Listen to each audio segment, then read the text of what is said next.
여러분, 은퇴 후의 삶 혹시 생각해 보셨나요? 어쩌면 우리 주변에서 이미 조용하지만 아주 강력한 변화가 일어나고 있을지도 모릅니다. 네, 바로 인생 독서, 시니어 북클럽에 대한 이야기 오늘 좀 자세히 들여다보겠습니다. 자, 이 숫자 8만, 이게 뭘 의미하는 숫자일까요?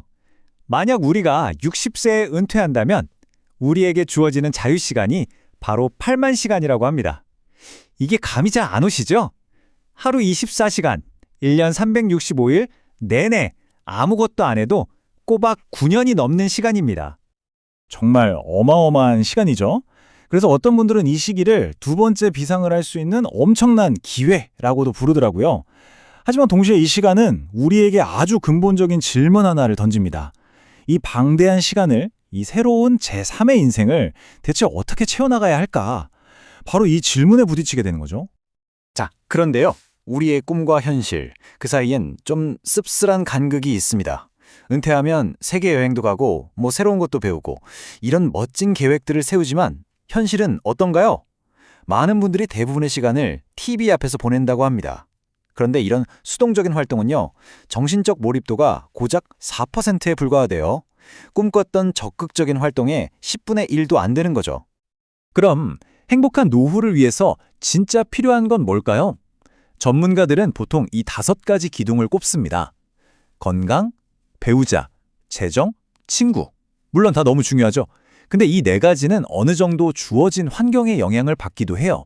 하지만 진짜 중요한 키는 바로 이 5번째, 목적입니다.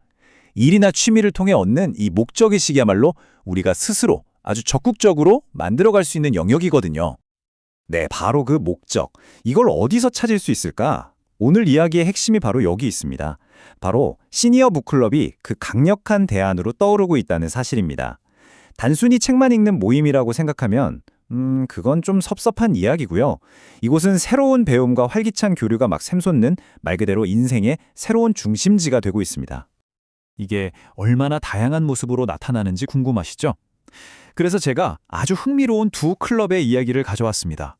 하나는 60대 부부들이 모여서 교류하고 문화활동을 즐기는 둥지회고요. 다른 하나는 삶과 죽음 같은 깊은 철학적 주제를 탐구하는 나빌레라입니다. 성격이 완전히 다르죠? 그런데 둘 다 회원들에게 아주 중요한 무언가를 선물하고 있었습니다. 먼저 둥지회를 볼까요? 시작은 평범한 친구들 모임이었어요. 그런데 만나서 옛날 얘기만 하는 게 좀 아쉬웠던 거예요. 이대로는 안 되겠다. 뭔가 우리도 같이 배우고 성장하는 걸 해보자. 바로 이 생각에서 독서 모임으로 발전하게 된 거죠. 보세요. 이분들 활동이 정말 다채롭습니다. 그냥 도서관에 모여서 책 얘기만 하는 게 아니에요. 다 같이 발레 공연도 보러 가고 문학관도 찾아가고요. 그러니까 책에서 얻은 감동을 실제 삶의 경험으로 확장시키는 거예요. 와, 이러니 유대감이 끈끈해질 수밖에 없겠죠? 자, 반면에 나빌레라 클럽은 분위기가 사뭇 다릅니다. 이분들은 좀 더 깊은 내면으로 파고들어요. 죽음에 대한 책을 읽고 토론하는데 좀 무거운 주제일 수 있지만 이분들 이야기를 들어보면 고개가 끄덕여져요.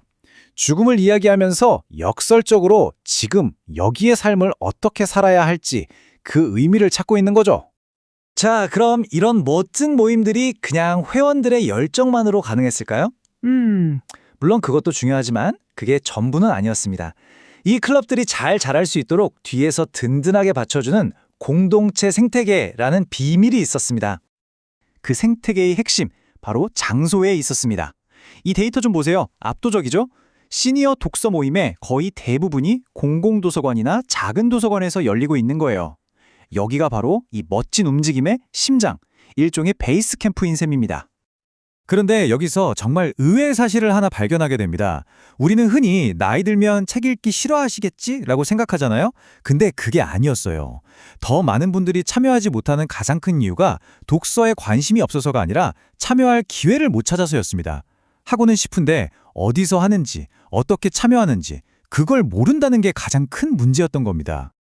바로 이 지점에서 공간을 제공하는 도서관 같은 기관의 역할이 얼마나 중요한지 드러납니다. 도서관에서 주는 작은 지원금이나 전용 공간 같은 것들이요. 이게 단순히 돈 몇 푼, 공간 하나 빌려주는 차원이 아니에요. 아, 우리가 하는 활동이 의미 있구나. 사회적으로 인정받고 있구나. 이런 자부심을 심어주는 거죠. 한 회원분이 어깨가 으쓱 올라가는 시간이었다고 표현하셨는데 정말 와닿지 않나요? 자, 그럼 정리해볼까요? 이 시니어 북클럽이라는 게 우리에게 뭘 보여주고 있을까요? 저는 이걸 새로운 노년의 청사진이라고 부르고 싶어요. 막막하게만 느껴졌던 그 8만 시간을 외로움 대신 연결로, 무기력 대신 지적인 자극으로, 그리고 무엇보다 목적의식으로 채워나갈 수 있다는 걸 생생하게 보여주는 거죠. 그러니까 이건 그냥 책 한 권 읽고 끝내는 그런 활동이 아닌 겁니다. 그저 흘러가는 시간을 수동적으로 지켜보는 게 아니라 커뮤니티 안에서 계속 배우고 소통하고 성장하는, 말 그대로 인생의 새로운 챕터를 활짝 여는 일인 거죠. 마지막으로 이런 상상을 한번 해보면 어떨까요? 우리 동네에 있는 도서관이요, 그냥 조용히 책만 빌리는 곳이 아니라 우리 인생의 다음 단계를 향해 힘차게 도약할 수 있게 도와주는 발사대가 된다면요. 이건 단순히 한 개인의 노후 문제를 넘어 우리 사회 전체의 모습을 바꿀 수 있는 아주 강력하고 희망적인 질문이 아닐까 싶습니다.